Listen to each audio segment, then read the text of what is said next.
This episode is brought to you by Netflix. So Netflix is basically Santa this year.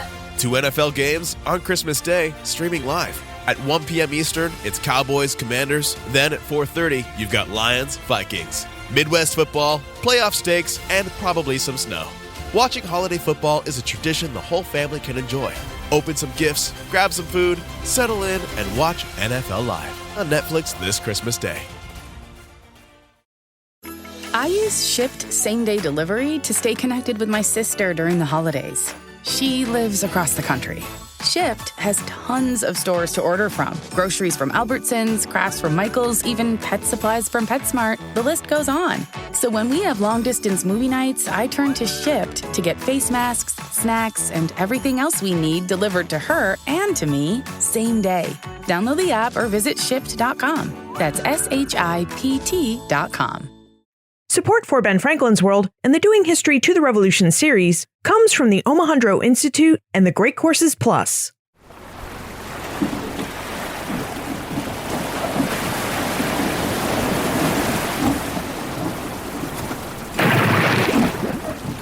Shh. Careful and steady, lad. We don't want to alert the customs collector. Mr. Hancock has a lot of money wrapped up in these here tea chests. And if we lose this cargo, he'll have our heads. So steady and quiet now. We just have to put into that code over there. At the end of the French and Indian or 7 Years' War in 1763, Great Britain claimed that smuggling was a big problem in its North American colonies. Therefore, British government officials set out to solve this problem by cracking down on smuggling during the 1760s and 1770s, a period that we now think of as part of the American Revolution.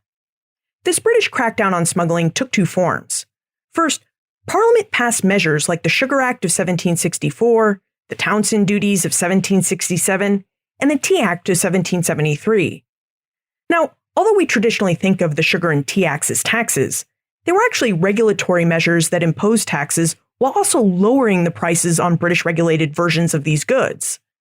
The lower prices, they were meant to encourage colonists to legally import and purchase these goods through British merchants, instead of importing and purchasing them illegally through Dutch and French merchants.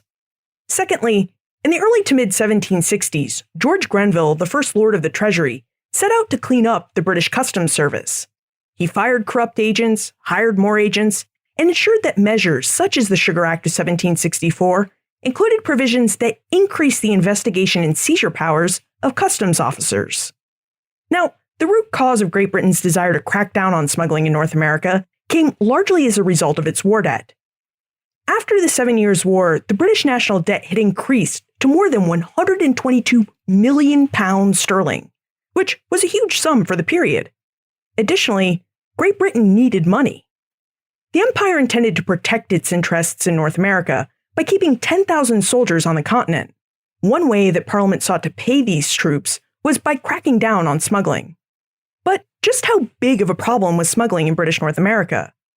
As we heard in our last episode, episode 160, the politics of tea included a great deal of smuggling. But why did British Americans choose to engage in the illegal importation of goods, like tea, when British merchants and trade companies offered the same or similar goods for legal importation? Was it really all about the cheaper prices?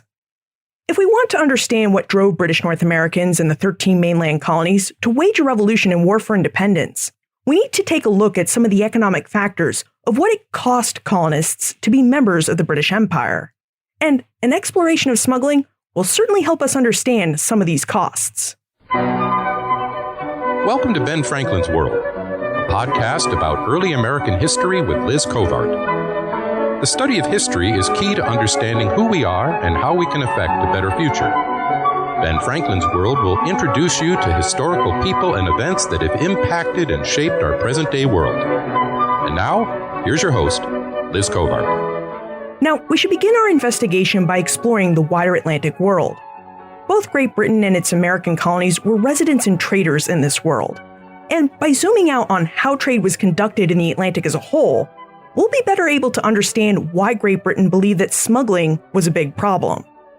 Now, to see this bigger picture of the 18th century Atlantic world, we should visit with Fabrizio Prato. Fabrizio is an assistant professor of Latin American studies at the College of William and Mary and a scholar of the Atlantic. He's the author of the book Edge of Empire, Atlantic Networks and Revolution in Bourbon, Rio de la Plata, in which he explores the trans-imperial borders and borderlands of the 18th century Atlantic world.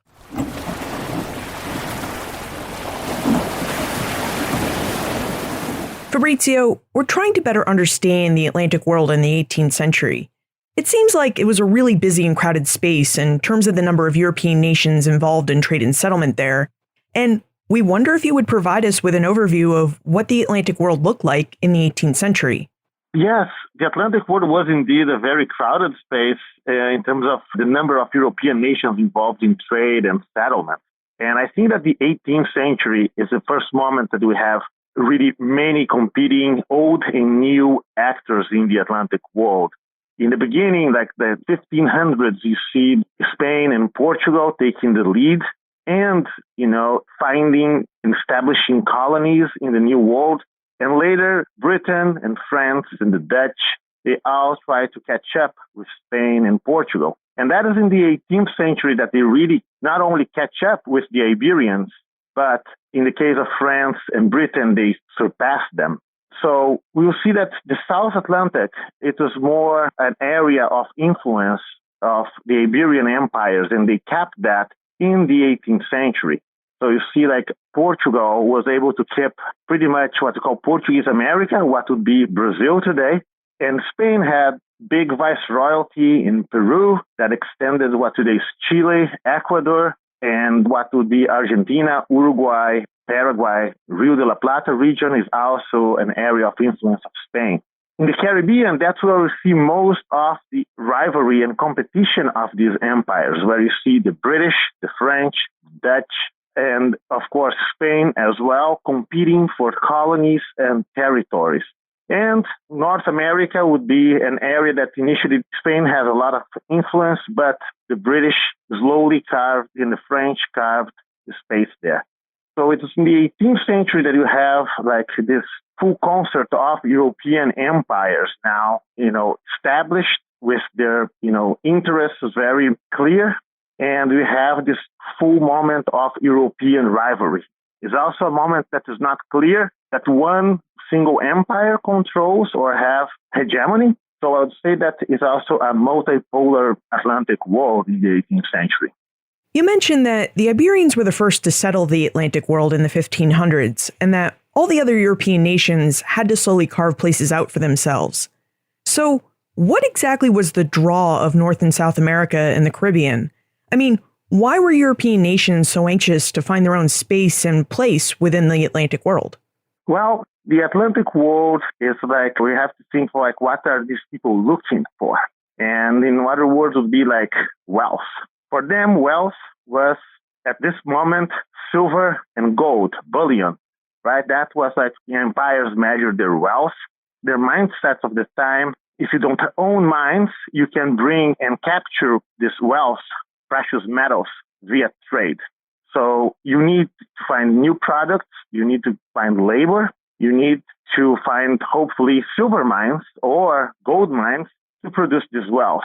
So since the 1500s, the Portuguese and the Spaniards have been exploring like from the Canary Islands, the Azores, the coast of Africa, and then eventually the Americas, always with this goal of finding precious metals and enabling trade routes with Asia, right, where you can really find goods that were extremely valuable in Europe. So that's trade that will be accumulating wealth. So the Iberians were the first ones to set foot in the Americas and start colonies here. The Spaniards, even though Columbus was wrong and did not arrive in India, they were extremely lucky because they found big empires like the Incas or the Aztecs that had a lot of bullion, pretty much gold and silver. The Portuguese, right, in the beginning did not find precious metals in what would be Brazil, but they found that Brazil, for instance, was a great place to plant sugar, which was a very, very valuable good for European empires, therefore a way of trading and having access to bullion. So that's pretty much the motivation to find new resources to promote trade and also to find labor. We cannot forget about that.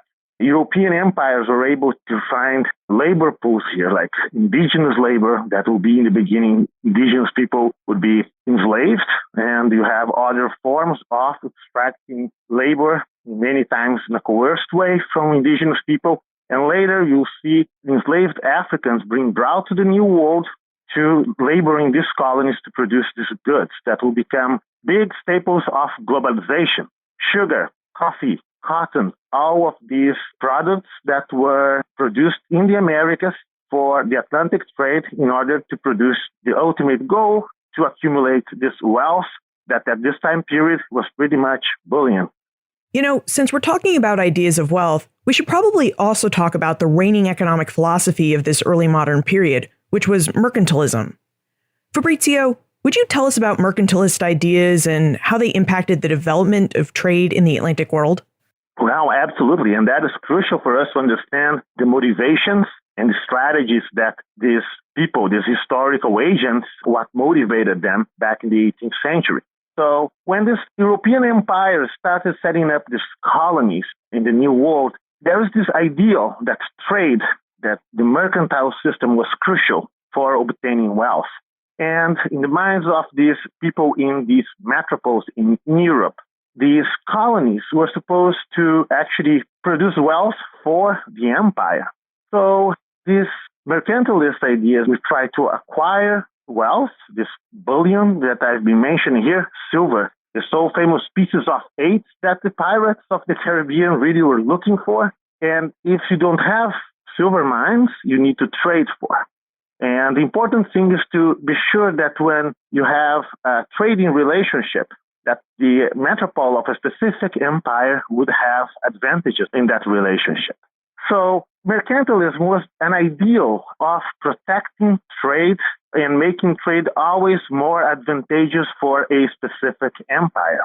So that's why, for instance, you're going to see that in Iberian America or in Spanish America, Portuguese America, for instance, Brazil, in Rio de Janeiro or Pernambuco, other foreign empires but Portugal were not allowed to trade. So Portugal would be sure that they were profiting and their rivals were not being able to profit from their colonies without dealing with Lisbon and Lisbon ensuring that Portugal would have an advantage in this relationship. Same thing with the Spaniards. The Spaniards didn't want the British and the French profiting out from the silver mines of Bolivia, right, Upper Peru, or the gold and silver of Mexico. So what you see is that these mercantilist policies that make colonies and their markets exclusive markets of their metropoles. If you think like all those reforms that we've seen happening in the 18th century Anglo-America leading to the revolution, they were actually kind of attempts of copying these more strict mercantilist views that European empires, like the Iberian empires, put in place to protect their profit out from their colonies and protect exclusive access to trade and labor and resources from these colonies. Now, how did European empires attempt to follow these tenets of mercantilism and contain trade within their own empires? I mean, it really doesn't seem like the Atlantic world was ever a place with strict borders. I think that the key for that question is that they attempted. I don't think that they actually succeeded. So you have all these laws that foreigners were not allowed in a colony of a specific country. You have that foreign ships could not dock in the ports of the colonies of another country. And in order to enforce that, the metropoles would send bureaucrats. They passed these regulations and they would send bureaucrats. But it was very difficult to be sure that the local elite, the local authorities would always be looking to protect the interests of the metropoles.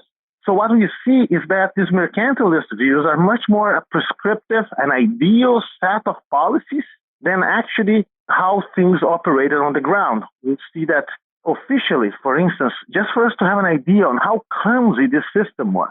If you're thinking about a city like Buenos Aires is like in Atlantic South America, in Rio de la Plata. It's, an Atlantic port, but it was not authorized to send ships to the Atlantic.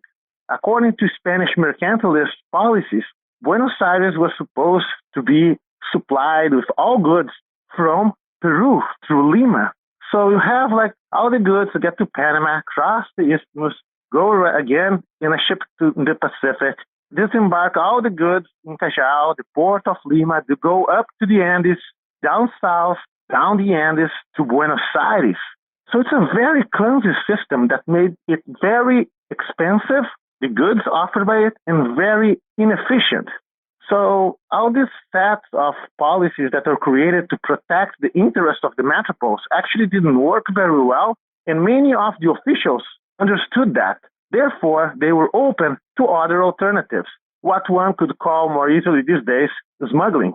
Yeah, this is really interesting because it does seem like although mercantilism dictated that all these European nations should contain trade within established imperial borders, and even though you have all these European nations out there imposing laws to create closed imperial borders and systems of trade, your research reveals that those who actually lived in the 18th century Atlantic world actually resisted the attempts of European governments to enclose them within imperial boundary lines. So, Fabrizio, would you tell us how people around the Atlantic really conducted trade? How did they actually respond to all these mercantilist laws imposed by their respective empires? That's a great question because actually, again, these European empires have these ideals of how colonists and authorities, around the Atlantic world should behave. But when you're living in a colony, you have a family, you have a network of people, there is a society and a community that actually have concrete needs, goods, like they need access to resources.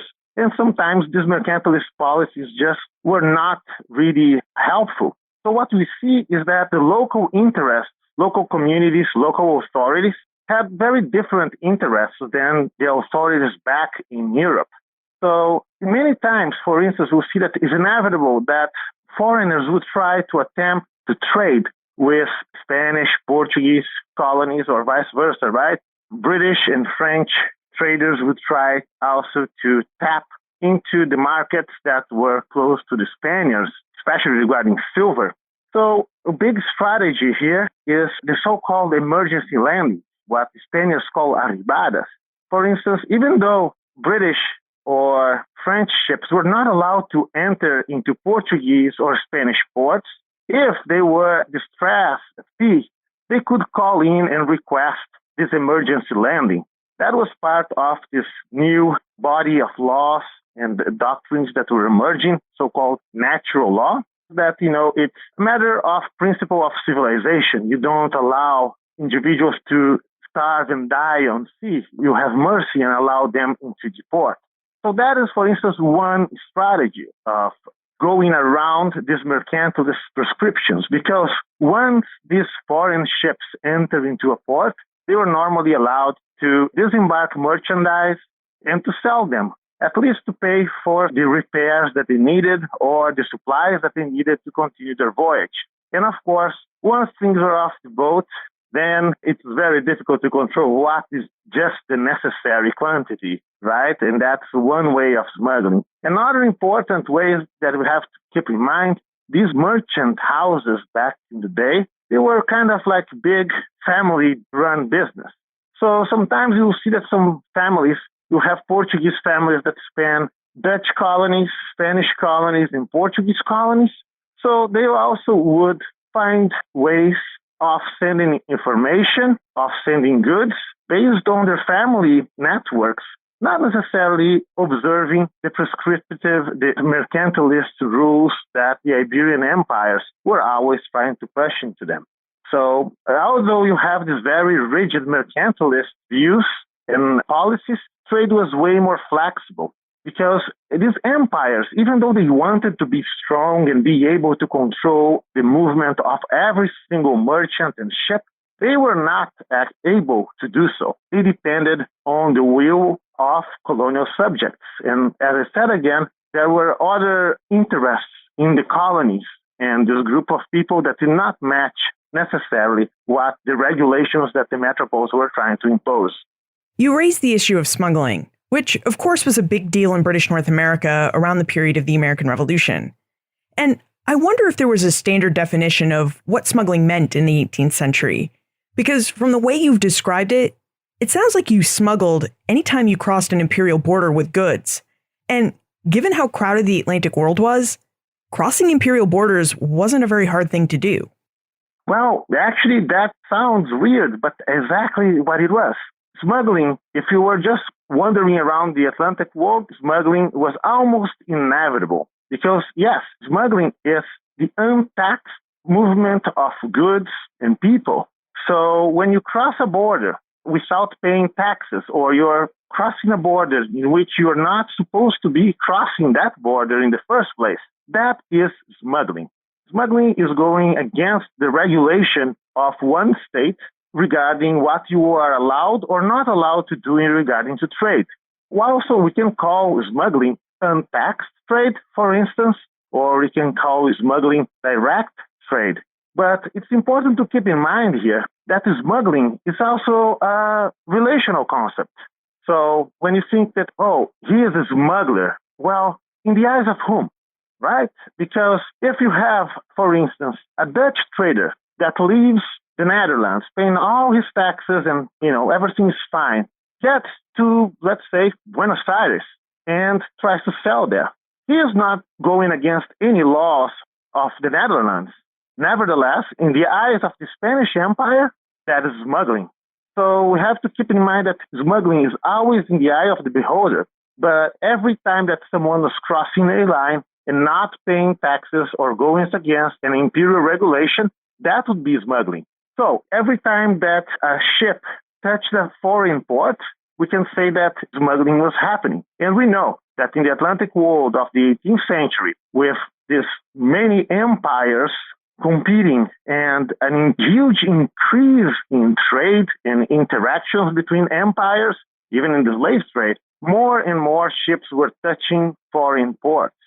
And I would say even that by the late 18th century, touching foreign ports and smuggling is not an exception, but the rule of interactions in the Atlantic world. What's striking about this conversation is that when we study the American Revolution, we tend to get this idea that British North Americans were the only people in the Atlantic world who were smuggling. But from our conversation, it really seems like smuggling was the way of the Atlantic in the 18th century, and that anyone who was trading in this illegal way. Yeah, and I would say that that's absolutely true. Everybody's doing it because how come that, at this moment, these economies, these empires are so interdependent, right? You have like sugar from Brazil being sold in London. We have African slaves being coercively transported across the Atlantic. And once in the Americas, they are going to be shipped also to other destinations crossing imperial borders. If you think about how the importance of the British and the Portuguese and supplying enslaved Africans to Spain. So you see that there's a lot of smuggling in the Caribbean, Spanish colonies. They couldn't produce wheat very often, and so they rely on North American wheat. So even for basic needs, we see that crossing imperial lines was very common. And I would say that absolutely smuggling is a normal pattern and everybody is smuggling. And we have to keep in mind it's not by chance that the ideas of free trade appear precisely in the middle to the end of the 18th century. So in South America, Brazil, for instance, Rio de Janeiro, Bahia, Pernambuco, all these important merchant communities, they would more and more often interact with Spaniards, trade with the British, and even with the United States after the Revolution.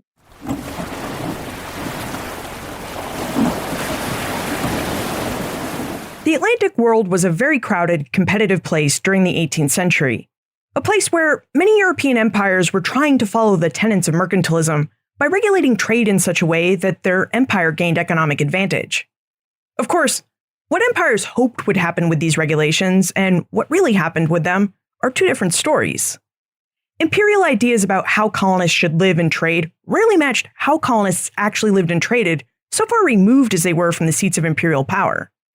For most colonists, imperial trade laws proved too cumbersome and expensive to follow, and too difficult to enforce. Therefore, on the ground, colonists often found easier and cheaper ways of selling and acquiring the goods they needed.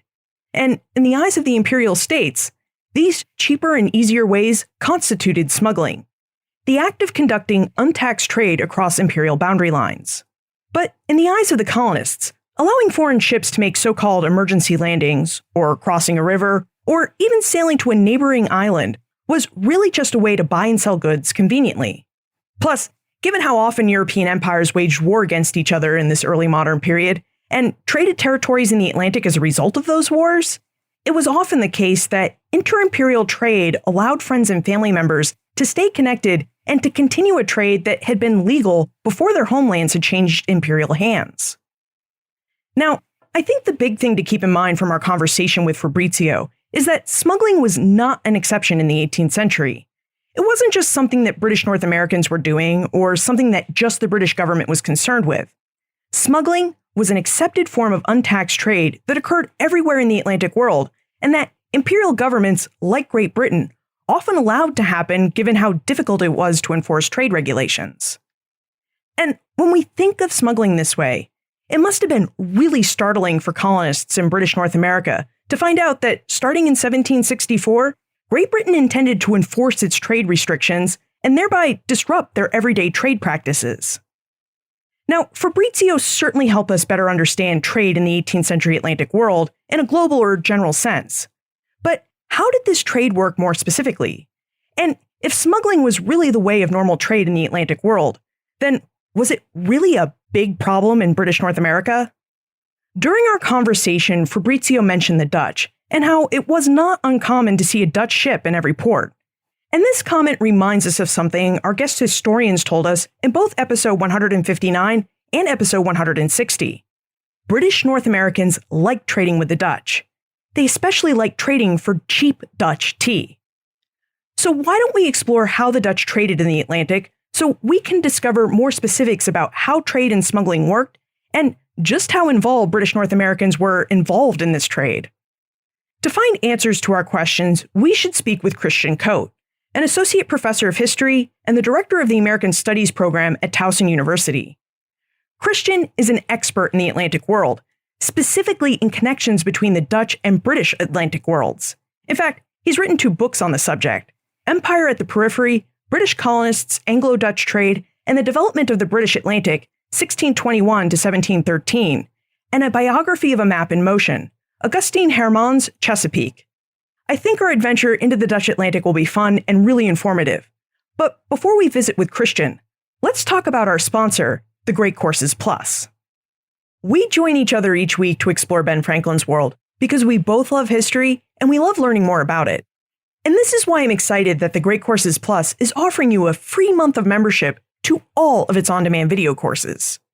When you visit thegreatcoursesplus.com/bfworld, you'll find that the Great Courses Plus is your portal to dozens of courses about history, each with their own expert guide, and that your free month of membership includes unlimited access not just to all of these history courses, but to thousands of other fascinating 30-minute long videos, or audio tracks if you prefer, that you can stream, download, and watch all on your own schedule and on all your favorite mobile devices.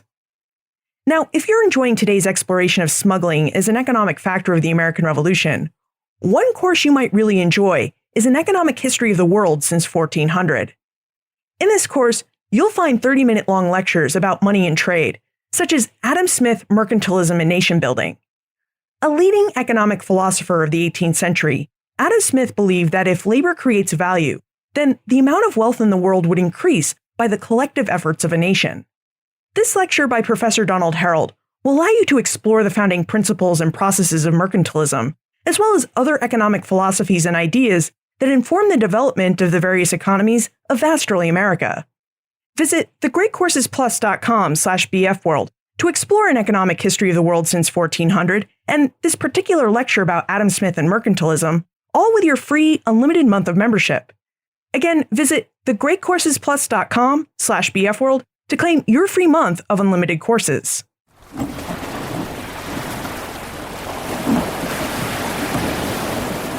Christian, thank you so much for joining us. We're exploring trade and smuggling in the 18th century Atlantic world, and we'd like to develop a better understanding of how the Dutch traded and smuggled with British North Americans. So, would you tell us a bit about the Dutch presence in the Atlantic world during the 18th century? So by the beginning of the 18th century, the Dutch Atlantic Empire was, in fact, much smaller than it had been a century earlier. In the middle of the 1650s, the Dutch controlled significant territorial colonies, including New Netherland and North America, as well as perhaps most significantly, regions in what is today Brazil, where they had a series of sugar plantations. By the late 1650s, however, they had lost most of those colonies. And by the time the 18th century began, the Dutch controlled essentially a number of islands. Curacao off the coast of what is today Venezuela, perhaps most importantly St. Eustatius, which is in the Lesser Antilles. If you go sort of south and east from Puerto Rico, there's a tangle of islands, some English, some French, and Eustatia was the most important island there. They also controlled some plantation colonies along the coast of what is today Suriname, but these are relatively small, only a few thousand inhabitants and several small plantations. And by the 18th century, they also held on to a couple of slave trading forts on the west coast of Africa. And that was essentially the empire. It was largely a commercial empire rather than a territorial empire, as you might imagine with the British or the French, for example, who control significant amounts of territory. The Dutch, nevertheless, trade through these ports. It's really interesting that the Dutch were able to survive and even thrive in the 18th century Atlantic world, given that, as you mentioned, they only had a few plantation colonies, which were the type of colonies that really enriched other empires. So I wonder if you would tell us more about this Dutch commercial empire and specifically about the development of the Dutch transit trade.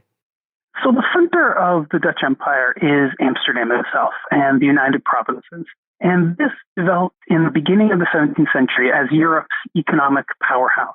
The Dutch had several advantages. Some of them were technological. They had leaped ahead of other European rivals in shipbuilding technology, for example. They also controlled much of the fisheries in the North Sea, particularly the herring fishery.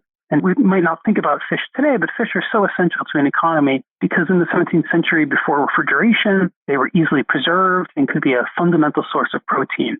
So the Dutch control trade in the Baltic, grain, lumber supplies, and fish. And they also have trade routes that connect them to the Mediterranean. So in the 17th century, Amsterdam became in some ways an entrepot that pulled commodities from all over Europe in and then sent them back out again. With Dutch advantages in shipbuilding, they turned themselves into the carrier. The English would criticize the Dutch in the 17th century as they would call them the carriers of the Atlantic, essentially not producing things, but making money by moving things around. And they do a similar thing in the Atlantic. They take the advantages they have in the Netherlands in shipbuilding. It enables them to build ships more efficiently, to sail those ships more quickly. The capital markets of Amsterdam are advanced, much lower interest rates about 3 to 4%, as opposed to 6 to 7% in a place like England. And this allows merchants to borrow money more cheaply, to invest in trade. So in the Atlantic, they build what historians often call the transit trade. And they essentially use their islands, places like St. Eustatius, places like Curacao, to move goods through. So they bring European manufactured goods that come from their extensive European trade networks. They bring them into these islands and then exchange them at other ports, particularly English and French colonies.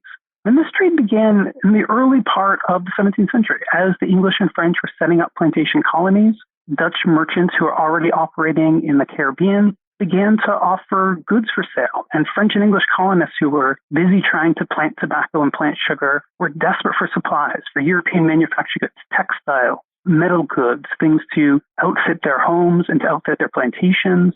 And the Dutch traders showed up willing to buy tobacco and sugar. In a period before, particularly English mercantile networks had developed to the extent that they would later on, the Dutch were essential trading partners for English colonists in Barbados and Antigua, and in the Chesapeake as well. So during the first half of the 17th century, the Dutch and English in many ways collaborate on the building of English colonies. English planters benefit by getting cheap goods and somebody to buy their plantation supplies, and Dutch merchants get a source of tobacco and sugar that they didn't necessarily have elsewhere. By the second half of the 17th century, particularly by the 1660s, as the Dutch have lost Dutch Brazil, where they had grown significant amounts of sugar, this transit trade becomes the way that the Dutch get direct access to sugar and tobacco. And as this trade evolved, it becomes not just Dutch merchants stopping speculatively at a number of English ports, but rather becomes firmly established. In a place like Montserrat, for example, in the 1650s, there are several Dutch warehouses, and Dutch men, essentially factors, they're representing Dutch mercantile firms living on these colonies, warehousing European goods, trading them for tobacco and sugar, warehousing those goods, and coordinating the arrival of Dutch shipping to take them off again. So we have a significant blending here of Dutch and English people to make these colonies successful. Over time, as the English Empire gets better at regulating its trade, better at supplying colonists, they become concerned with the presence of Dutch merchants. They're worried that they're essentially siphoning off trade from the empire. So those Dutch representatives are pushed out. Nevertheless, these islands, places like Curacao, places like St. Eustatius, are very close to English islands. And the Dutch essentially moved their operations to these islands and began using them as the warehouses to trade among French, English, and Spanish colonies as well. And this is true in the Caribbean. This is also true in North America. Here it was a little easier with the presence of New Netherlands, what is today New York. The Dutch had established that colony originally as a base for the fur trade up what becomes the Hudson River to trade with Iroquois and other indigenous populations. But very quickly, the Dutch begin trading, and these are independent Dutch merchants largely, begin trading from Manhattan, from New Netherlands, New Amsterdam, to English colonies in the Chesapeake and in New England as well. And the same factors are at work. These are Chesapeake tobacco planters that are desperate for trade. The close proximity of Dutch colonists enables that trade to work. And eventually significant numbers of Dutchmen move into Virginia and Maryland. Some become planters themselves. They marry into English families. And there they create the kinds of commercial networks that will sustain this trade really through the 1660s and 1670s. So it really sounds like the 17th century, and I guess even the 16th century development of Dutch trade in Europe and the Atlantic world paved the way for the development of the 18th century Atlantic transit trade. I mean, the Dutch used all of the technology and connections they had forged in those earlier periods to fuel their trade in the 18th century.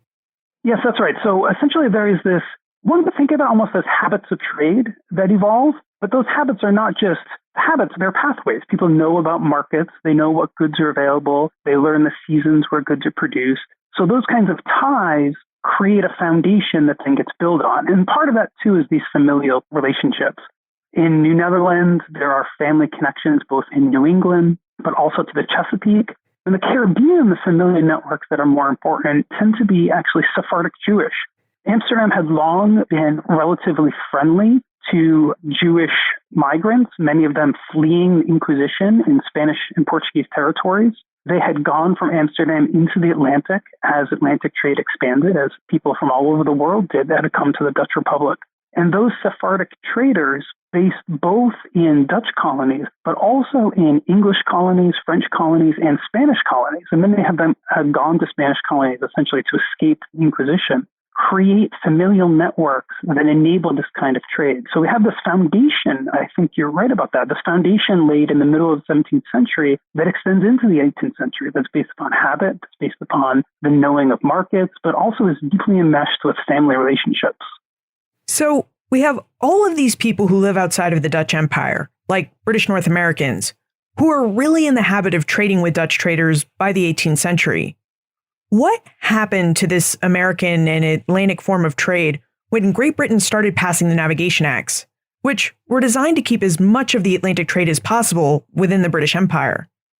That's a great question. So this is perhaps most an example in New York, what becomes New York City, right? New York is conquered by the English in 1664, largely because they see New Amsterdam and New Netherland as siphoning off trade in North America. Governors in New England, for example, complain about competition for the fur trade. English tobacco traders complain that Dutch merchants are siphoning trade out of Virginia and Maryland. And this is one of the reasons that leads to the conquest of New Netherland by the English in 1664. But Dutch traders can go anywhere. The Dutch traders who live in Manhattan, in what had been New Amsterdam, become English citizens. This is where they live. This is where their family ties live. Yet they hold on to the kinds of connections that enable them to continue to trade. So as the Navigation Acts get passed first in the 1650s and then sort of reaffirmed and extended in the 1660s and after, many traders that had been trading continue to trade as they had. The navigation acts are designed to push them out. But one of the things that they actually do is, in some cases, they encourage more trade, more illegal trade. And the reason they do that is because they artificially raise the price of imported goods. So one reason that English merchants are trading with the Dutch is because Dutch merchants are able to supply manufactured goods cheaper. And sometimes they can provide them as much as 30 and 40% cheaper. And that's in many ways about the technical advantages of production and credit in the Netherlands. So if they're going to do that, if the English are going to pass a law that makes that trade illegal, or at least funnels that trade first through England and then to the colonies, what they've done is actually artificially raise the price of imported goods, which means that continuing to trade with a Dutch representative or a Dutch individual is even more attractive than it had been before. So the Navigation Acts, in theory, are supposed to stop this trade, but in reality, it never actually happens, or it never fully works. And we also know that people are creatures of habit. They don't like change. And in the years before the Navigation Acts, British colonists had developed a habit of trade with the Dutch. Then Parliament comes in, imposes the Navigation Acts, and all of a sudden, these regular trading habits became illegal. Of course, these trading habits continued anyway, but under what the British government termed as smuggling. So here's one of the great things about this idea of smuggling, and it's really all about perspective, right? So if you're in a British colony in the 18th century, smuggling can mean all kinds of different things. It can mean evading import and export duties. It can mean going around a state monopoly, such as the Royal African Company, which for most of the 17th and early 18th century controls the trade in enslaved Africans. It could also mean just violating local rules about trading at a certain location as opposed to another location. Or it could mean trading particular goods. Most commonly, we think of smuggling in the frame of the Navigation Acts, right? Trade that was outside of the empire, that was foreign trade.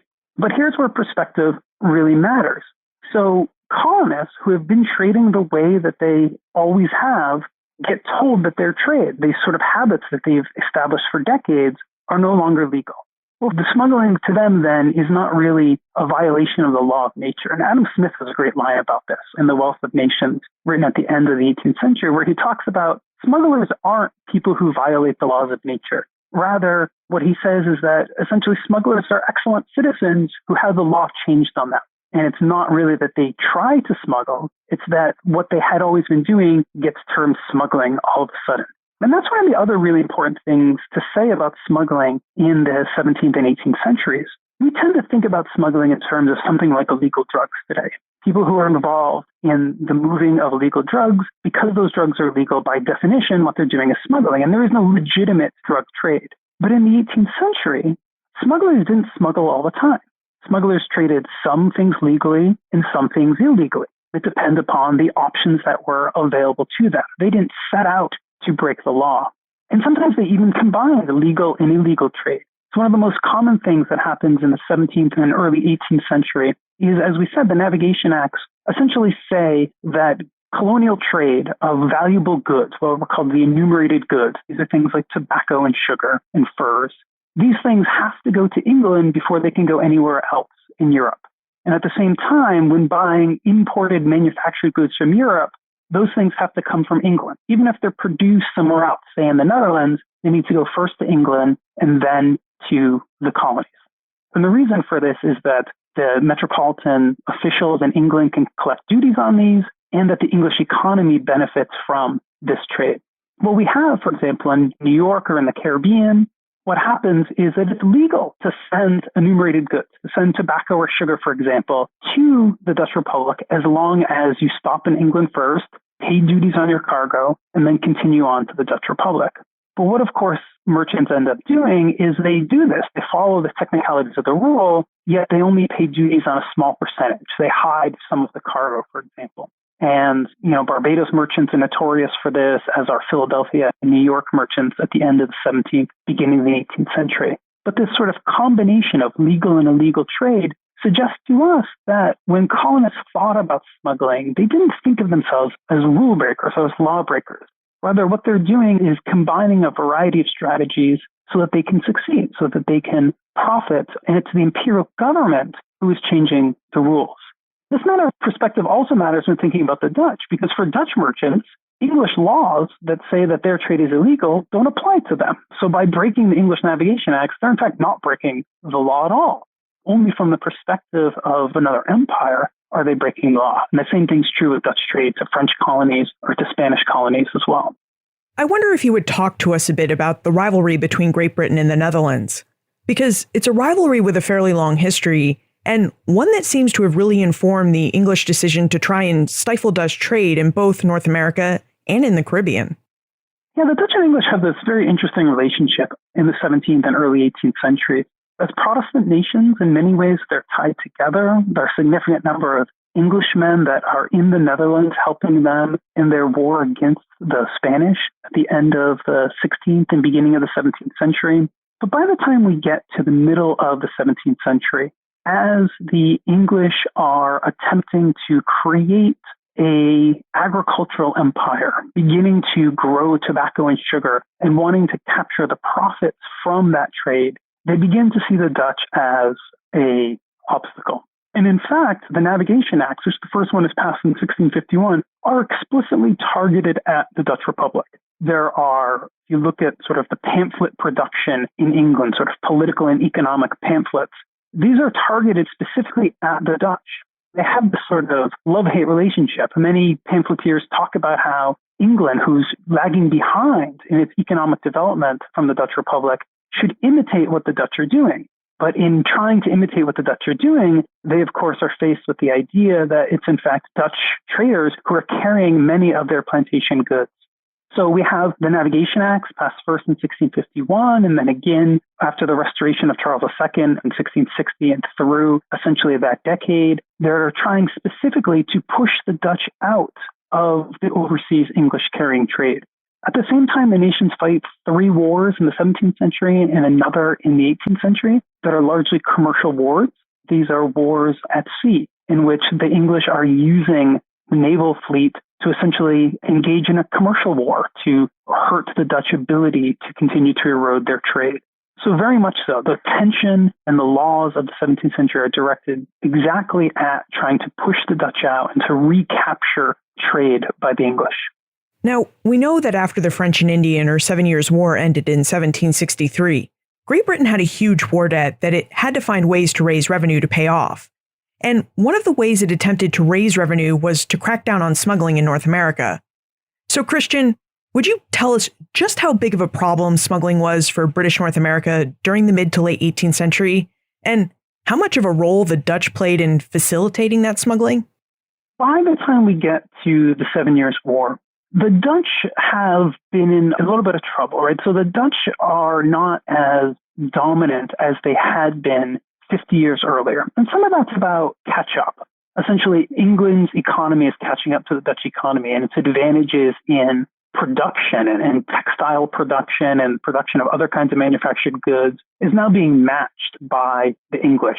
The capital markets that the Dutch had developed are now in many ways being matched by the English as well. So those advantages that had made the Dutch transit trade so productive were largely disappearing by the time we get to the mid to late 18th century. That being said, North American merchants living in British North America were now driving much of the trade with Dutch colonies. And it's not just Dutch colonies, it's also French colonies. And this is often that molasses trade that's talked about that begins essentially in the early part of the 18th century and really flourishes by the middle of the 18th century.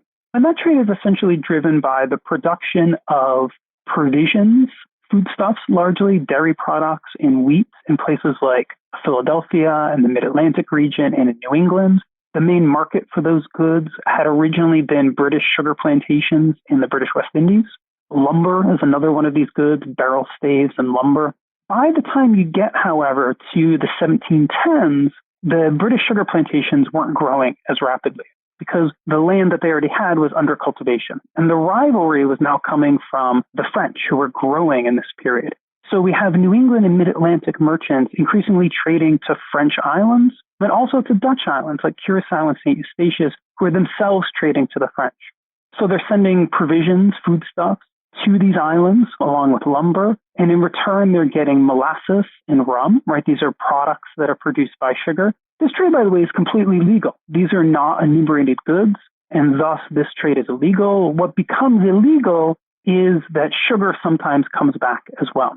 Eventually, in 1733, because British sugar planters are complaining about increased competition, largely from French planters, the English passed this law called the Molasses Act in 1733, which puts a tax on the importation of French molasses. And it's designed to stop this trade. But it doesn't. And it doesn't because British North Americans need to trade with someone. And they continue to do so, to trade the French islands and to trade the Dutch islands as well.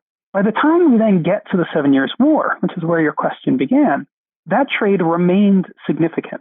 And the presence of increasing numbers of British officials that had come during the 7 Years' War, particularly naval officers, are outraged that they see, even during a war with the French, North American merchants continuing to trade with French islands. So that's some of what's driving these new attempts to crack down on North American trade after the war. It's trade that had already existed, but now sort of become newly visible to English officials. The other part of that, and this is perhaps where the Dutch are specifically more important, is the tea trade. For a variety of reasons that had to do with English and Dutch rivalry in the East, where they had access to tea plantations and to the production of tea, the English East India Company, which was a monopoly company that controlled tea, wasn't very efficient at selling tea to the colonies. It required colonists to buy large amounts of tea at auction. Many North American merchants couldn't afford that tea. Meanwhile, it was significantly taxed, and British North American merchants began to buy tea at Dutch islands. By the time we get to the 1760s, they're smuggling significant amounts of tea. Some estimates were as high as Thomas Hutchinson, who becomes the governor of Massachusetts in this period, estimates that something like 5/6 of all the tea that flowed into Boston was smuggled during the 1760s and early 1770s. So by the time we get to the Revolution, by the time we get to the imperial crisis anyway, there's this long-standing connection to trade in North America that's not easily separatable. Back to this idea of habit and custom and family ties, this is simply the way that North Americans operate. And as the English pass new laws that are designed to clamp down on smuggling in North America, they essentially create even more smuggling because they're not changing the economic situation and they're forcing merchants to continue to trade as they always have, but now to do so illegally. So when we're looking at the economic origins of the American Revolution, we probably really need to look at both the French and Dutch influence in these origins, given all the trade that was occurring outside of the British Empire and outside of its laws. Yeah, that's true. I mean, I think we need to be a little bit careful sometimes in thinking about drawing a direct line between support for smuggling and the later arguments that are going to come. That is, for a long period of time in the 17th and 18th century, British North Americans resist efforts to control their trade. They protest the Navigation Acts and argue that these things are detrimental to their own economic origins. Usually, however, they do that by calling themselves good English and British citizens. That is, they say things like, you should allow us to continue to trade the French islands because this will make us wealthy and it make us able to buy more British goods and essentially to contribute more to the empire.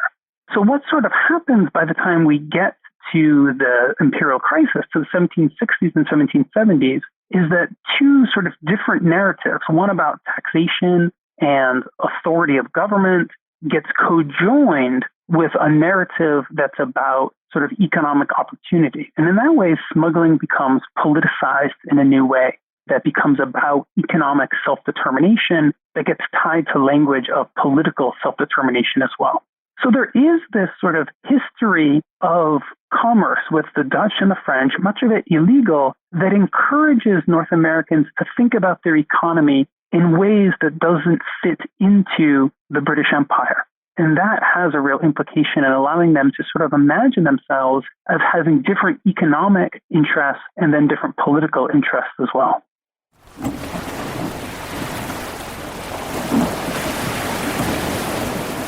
According to the political and economic philosopher Adam Smith, the man who laid the foundations of classical free market economic theory, smugglers weren't people who violated the law of nature or rules of moral behavior. They were excellent citizens who just had the laws of trade changed on them. Smith noted that people who smuggled during the 18th century weren't trying to smuggle or break the law. They were simply trying to continue on with their regular habits of trade. And part of British Americans' regular habits of trade was a trade with Dutch merchants and Dutch traders. British Americans began trading with the Dutch in the 17th century, when English systems of trade and credit weren't developed enough to supply the goods the colonists needed. This trade then continued on into the 18th century and actually increased when the British Navigation Acts artificially inflated the prices of goods to the point where it was just too costly to trade for English goods. So they continued to trade with the Dutch. And as we found out in episode 160, one of the goods they traded for in great quantity was tea. Now, there are definite connections between British North American smuggling and the economic origins of the American Revolution. But as Christian noted, we need to be careful in drawing a direct line between support for smuggling and the arguments that developed in the 1760s and 1770s related to trade regulation. Because the traditional British American argument in support of smuggling was always tied to their loyalty to the British Empire. It was only during the imperial crisis that this argument started to change. In the midst of this crisis, smuggling was conjoined to arguments about no taxation without representation and imperial governance. And this linkage actually changed the argument about smuggling so that it was less about being subjects of the British Empire and more about ideas of economic self-determination, which in turn became tied to ideas about political self-determination. Now, as many British Americans gradually made their way to ideas about economic and political self-determination, their trade with the Dutch continued. In fact, it came to play a very important role during the Revolutionary War, and also led to that Fourth Anglo-Dutch War that Christian mentioned. But to understand that story, the story of the pivotal roles that the American-Dutch trade played in the Revolutionary War, we'll have to visit with Wim Klooster, so he can take us to that small Dutch island that Christian mentioned, St. Eustatius. Now, you may recall from episode 121 that Wim is a professor of history at Clark University, and he's the author of 5 books, including Illicit Riches, Dutch Trade in the Caribbean, 1648 to 1795, and The Dutch Moment, War, Trade, and Settlement in the 17th Century Atlantic World. Plus, right now, he's presently putting the finishing touches on a 6th book, which he's co-authored with Gert Oostindie, titled Realm Between the Empires, the Second Dutch Atlantic, 1680 to 1815, which will be out in late spring 2018.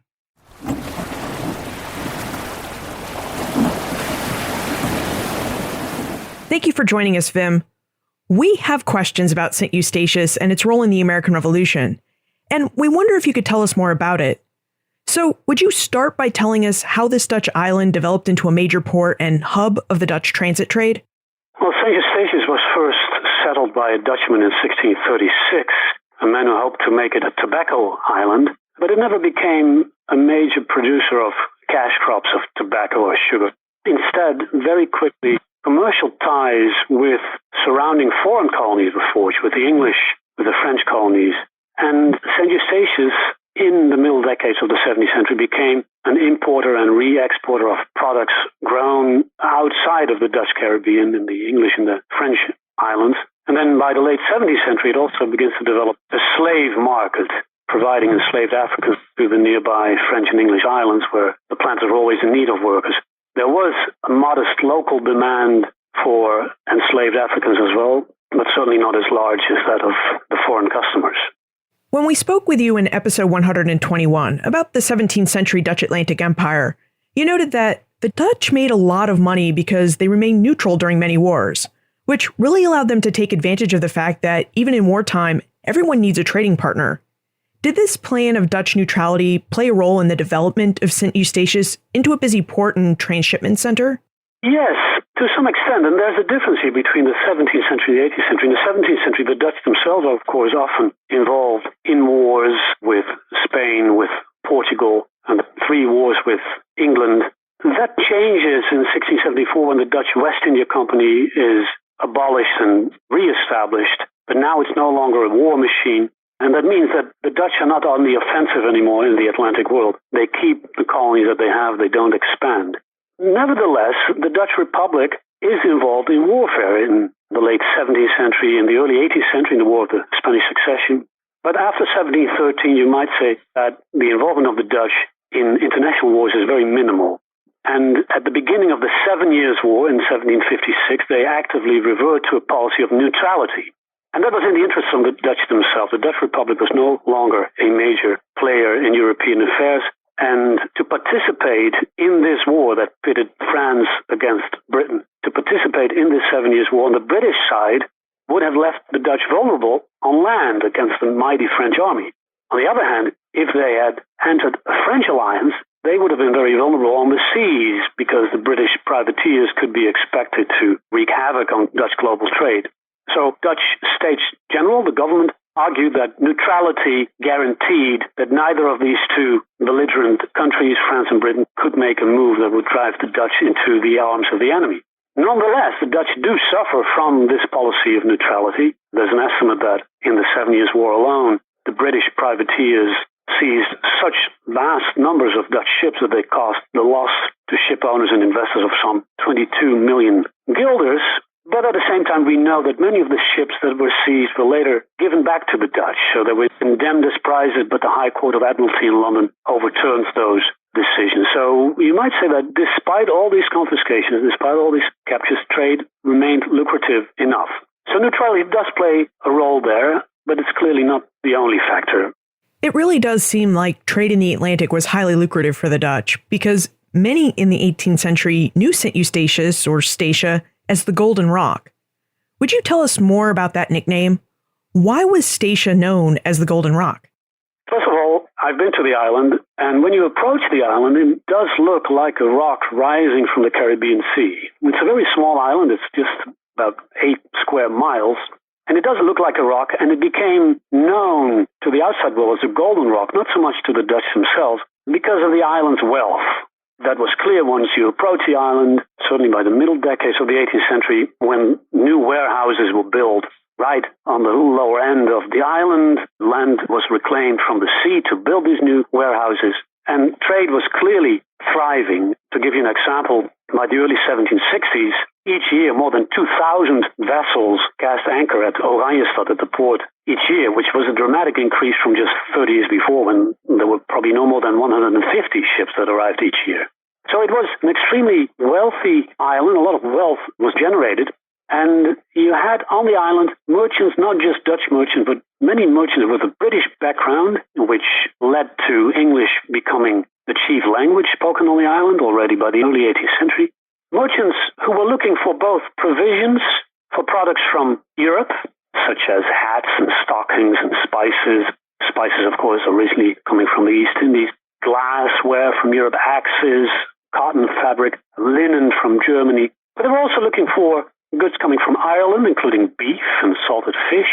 From North America, provisions such as cheese and fish from New England, bread and flour from New York and Philadelphia. And then all kinds of building materials were also coming from North America. Planks, shingles, hoops, staves, bricks, tar, etc. Then Statia offered massive quantities of rum and molasses, these byproducts of sugar. And certainly the North Americans were very interested in that, these byproducts of sugar. So the sugar originated in the French islands. It ended up, along with the rum and the molasses, in Statia and was there and bought by North Americans. So it gave rise to a very thriving trade between English and French subjects on the roads of the Dutch island. And Statia helped facilitate the Dutch trade in tea, too, right? The tea trade, too, yes. It became one of the main conduits of tea from entering first from Europe and then ending up in North America, the famous tea trade. As Wim has described for us, Statia developed into a thriving transshipment port for Dutch trade in European, Asian, and West Indian goods in the Atlantic world. And during the American Revolution, it came to play a vital role in the Revolutionaries' war efforts. Wim, would you tell us about the important role Statia played in the American Revolution?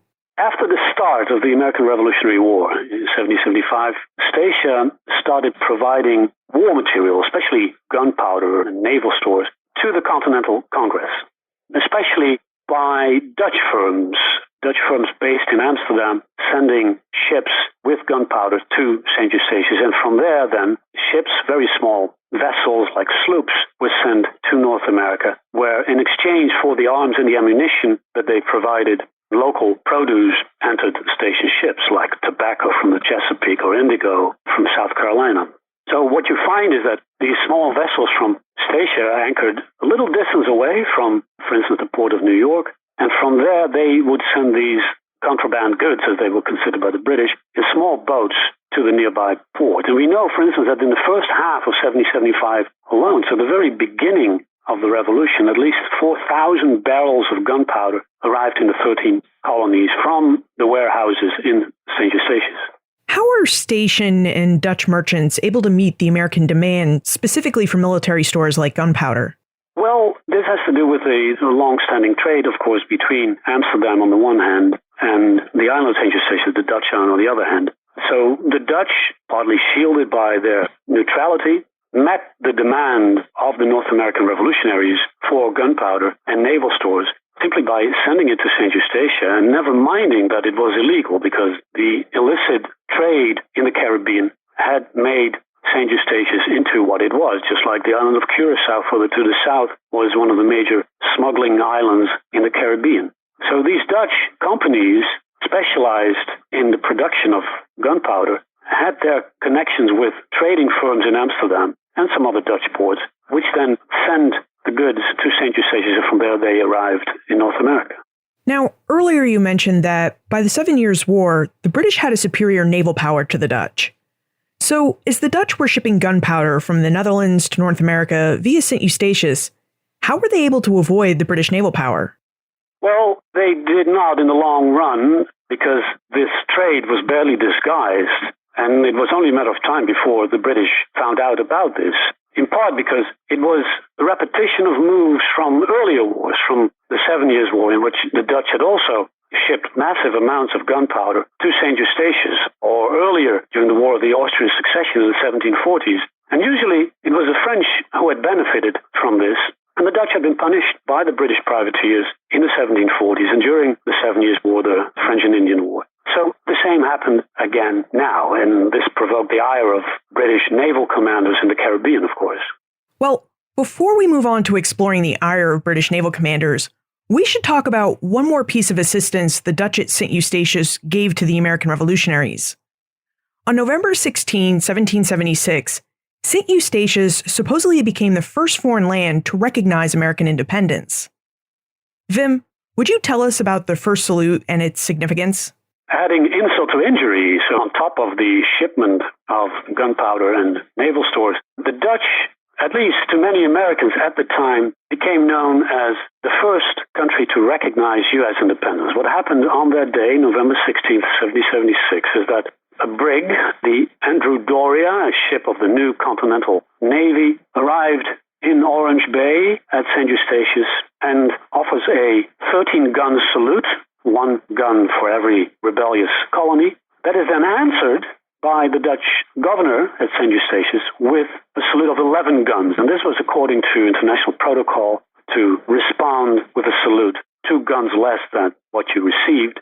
But in the eyes of the British, in the eyes of the Patriots, this was tantamount to recognizing the independence of the rebel states.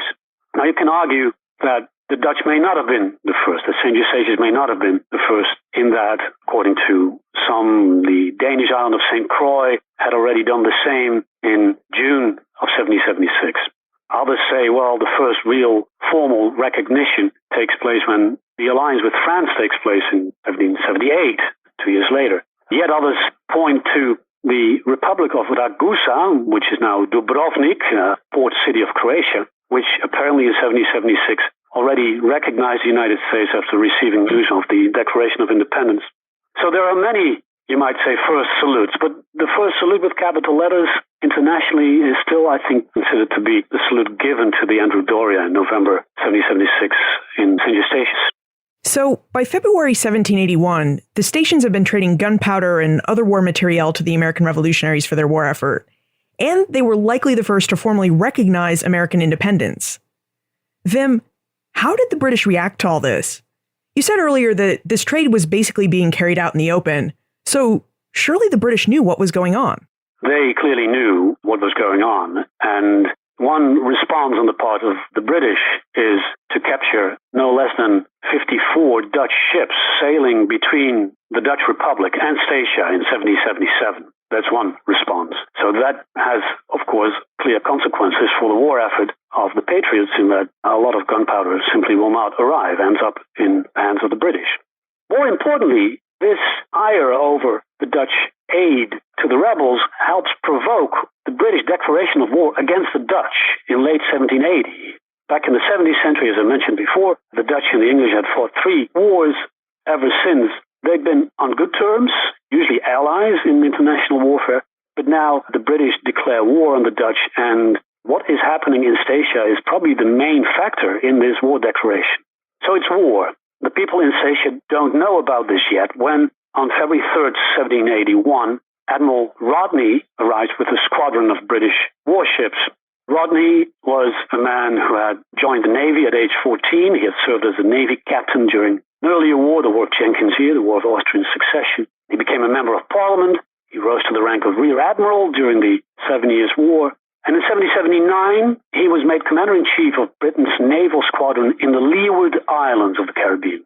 And he was convinced that Britain would have conquered the southern colonies during the Revolutionary War, if not for the trade of St. Eustatia. So he arrives with a massive naval and army force totaling 3,000 men, and he is bent on ending the prosperity of Statia with one blow.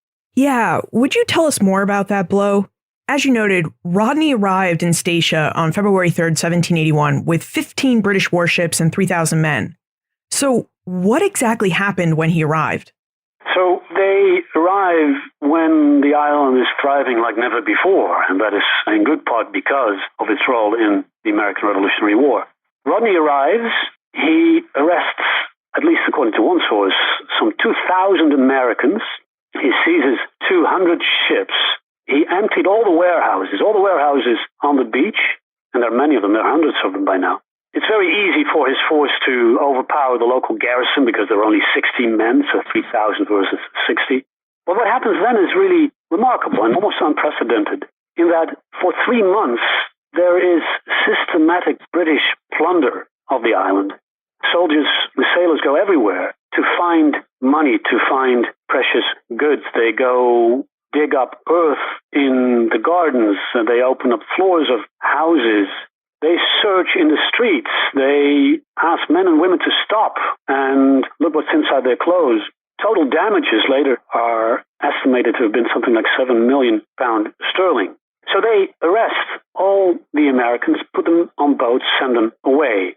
In a way, they don't even distinguish significantly between whether somebody is a North American or somebody is a Brit from Britain or an Irishman, because Rodney considers everybody who's there on the island is guilty of the massive smuggling that takes place and therefore guilty of hindering the war effort on the mainland in North America. Another remarkable aspect of this episode is the harsh treatment that Rodney metes out to the resident Jewish population, which was small, probably 300 to 400, but he imprisons 100 Jews and deports 31 of them and makes a great effort, even more than what he does among other residents of the island, to loot their possessions, even going down to the Jewish cemetery and digging it up to search for treasure. So this is quite remarkable because this was not in the instructions that he had been given. He'd been given the instructions to conquer the island. And it's very clear that he's doing this because he's looking for prize money. He's looking for money that he can use himself. So he's on a personal mission here. He'd done that before in his career, coming back with a large amount of loot that filled his own coffers, and that in part enabled him to have a nice country estate. And this comes at a time in his life when he is broke. We know that he was clearly suffering financially, so this to him was a great opportunity, the conquest of St. Eustatius. So it wasn't really the British government that sanctioned and benefited from the plundering of Statia. Well, I guess other than the benefit that a major American gunpowder supplier had been stifled.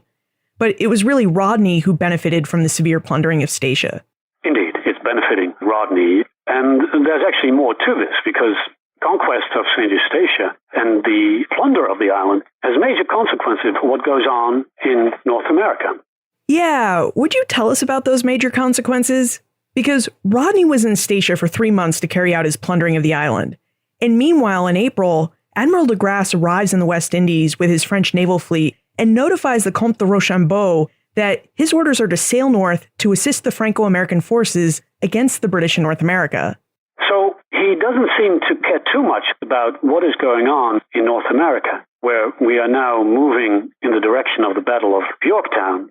So Washington with his troops and the French Count de Rochambeau are teaming up for what will be one of the decisive battles of the American War.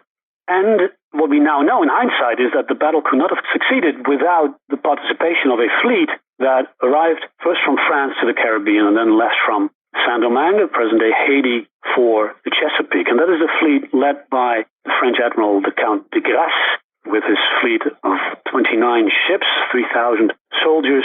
It arrives at the Chesapeake Bay in September of 1781, and eventually, after a battle is won against a British fleet, manages to blockade the Chesapeake, blockade Yorktown. That means that there is no way out for General Charles Cornwallis, who's in charge of the British troops in the south. So this episode could not have unfolded if Rodney had done his job. So historians have said that Admiral Rodney should have first intercepted the fleet as it arrived at Martinique from Europe. He did not do so because he was too busy with the spoils of his successful raid on St. Eustatia. It was still on the island, even though the conquest was by now secure. So he failed to intercept the French naval force before it reached Martinique, and he also neglected to chase it when it sailed from Saint-Domingue, from Haiti, to Virginia. And in both cases, he was motivated by concerns that arose from the merchandise that he had seized in St. Eustatius. He doesn't even bother to go to North America anymore. He delegates his task to Sir Samuel Hood, and he goes back to England trying to defend his actions in St. Eustatius because by now there is quite an uproar about what he has done on the island. So, due in part to Rodney's preoccupation with St. Eustatius, the Franco-American force defeated the British at Yorktown. Vim, whatever became of Statia after Rodney left with his plunder? So the island is then very quickly occupied by the French, by 3 French squadrons that overpower the British occupiers that have been left behind by Rodney. And the French only give it back when the Treaty of Paris is signed that ended the American Revolutionary War.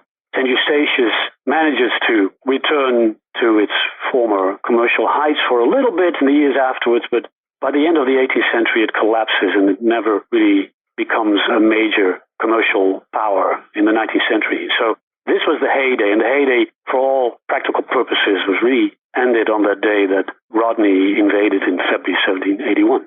And what happened with the Fourth Anglo-Dutch War between Great Britain and the Netherlands? When did that war end? It ended in 1784, and it was a clear sign to the Dutch that they were no longer a great power. That was already known, but this was another way to stress it. The Dutch then undergo a very interesting period in their history because as the 1780s advance, a patriot movement begins in the country that has in some ways similarities to the ideals of the French revolutionaries starting in 1789. But in 1788, there's a Prussian force that overruns the Netherlands, helped by Great Britain, and this patriot revolt is then ended. But in a way, you can see echoes of the American Revolutionary War in the ideology of these patriots, who call themselves patriots, of course, for a reason, and who try to organize themselves in the same way as the American patriots had done during their Revolutionary War.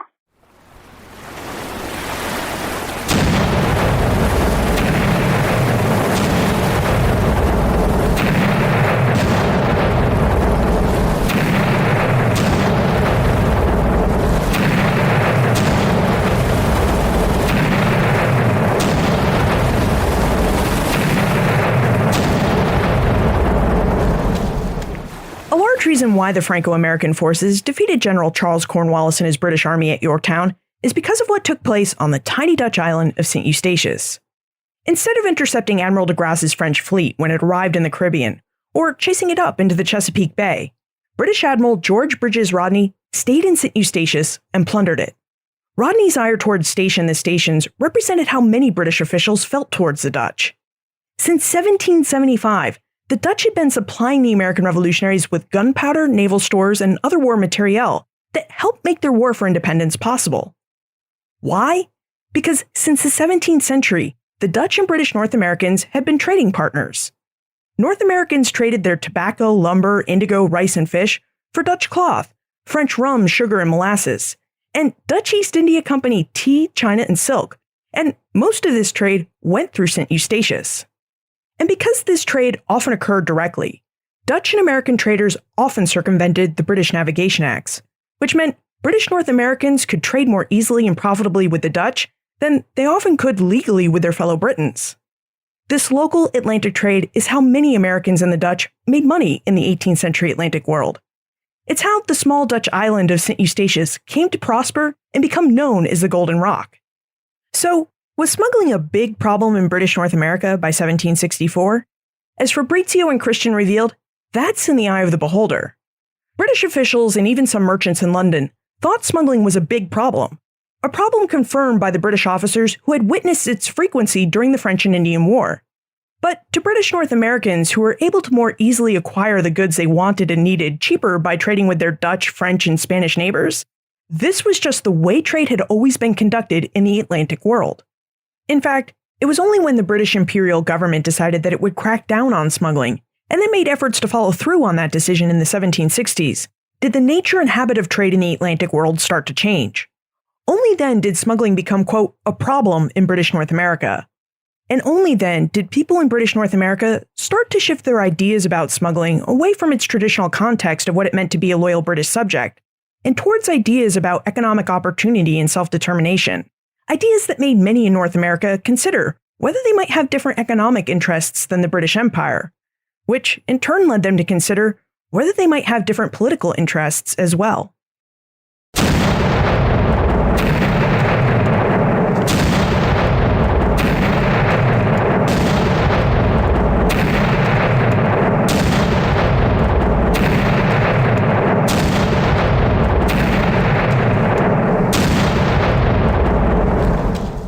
If you'd like more information about our guests, their books, and notes for what we talked about today, visit the show notes page, benfranklinsworld.com/161.